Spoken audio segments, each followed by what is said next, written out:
નમસ્કાર, આપની સાથે હું છું પાયલ અને આપ સૌને પહેલાં તો અષાઢી બીજની ખૂબ બધી શુભેચ્છાઓ, સાથે જ કચ્છી નવા વર્ષની પણ ખૂબ બધી શુભેચ્છાઓ।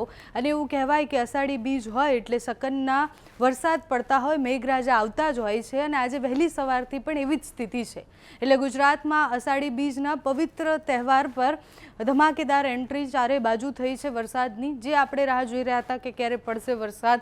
આટલા દિવસથી કોઈ સિસ્ટમ સક્રિય ન હતી, એ અચાનકથી ચાર એવી સિસ્ટમો સક્રિય થઈ છે જે ચારેય બાજુ વરસાદ લઈને આવી છે।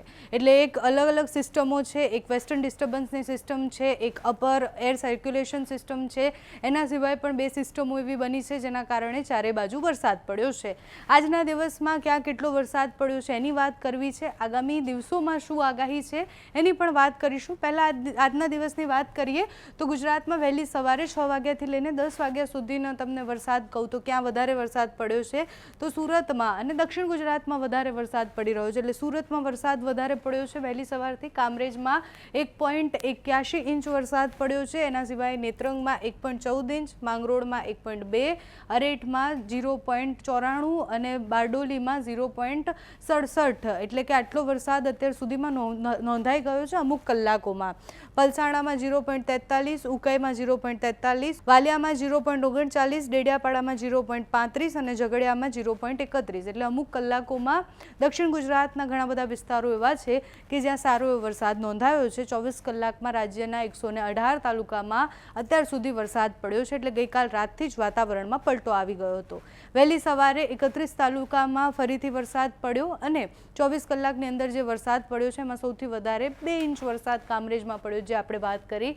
આ સિવાય પણ સૌરાષ્ટ્રના દરિયાકાંઠાના વિસ્તારોમાં પણ ખૂબ સારો એવો વરસાદ પડ્યો છે। જૂનાગઢ, ગીર સોમનાથ, સુરત અને નવસારી તો આપણે કહ્યું જ, પાટણમાં પણ વરસાદ પડ્યો છે। એટલે સૌરાષ્ટ્રથી લઈને ઉત્તર ગુજરાતના અમુક ભાગો અને દક્ષિણ ગુજરાતના અમુક ભાગોમાં વરસાદ પડ્યો છે।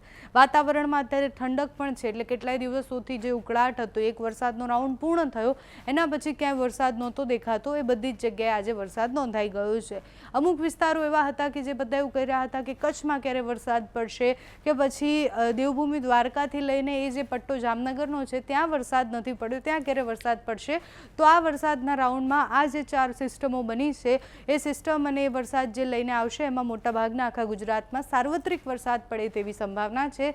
7 દિવસ સુધી સમગ્ર ગુજરાતમાં ગાજવીજ સાથે સામાન્યથી મધ્યમ વરસાદની આગાહી હવામાન વિભાગ દ્વારા અત્યારથી કરી દેવામાં આવી છે। અને આજે રથયાત્રાનો દિવસ છે, એટલે અમદાવાદમાં તો એવું કહેવાય કે જ્યારે ભગવાન નગરચર્યા પર નીકળે ત્યારે એમના રથ ભીંજવવા માટે મેઘરાજા આવતા જ હોય છે, એટલે અમદાવાદમાં પણ આજે વરસાદની આગાહી છે। છૂટો છવાયો મધ્યમ વરસાદ પડવાનો છે, બાકી આખા ગુજરાતમાં 7 દિવસ સુધી મધ્યમ વરસાદ પડવાની સંભાવના છે। તો તમારે ત્યાં કેવું વાતાવરણ છે અમને કમેન્ટ્સમાં જણાવજો। અત્યારે આ વિડીયોમાં બસ આટલું જ। જો તમે અમને યુટ્યુબ પર જોઈ રહ્યા હોય તો સબસ્ક્રાઇબ કરજો, ફેસબુક પર જોઈ રહ્યા હોય તો ફોલો કરજો, અમારા વિડીયોને લાઇક અને શેર કરજો।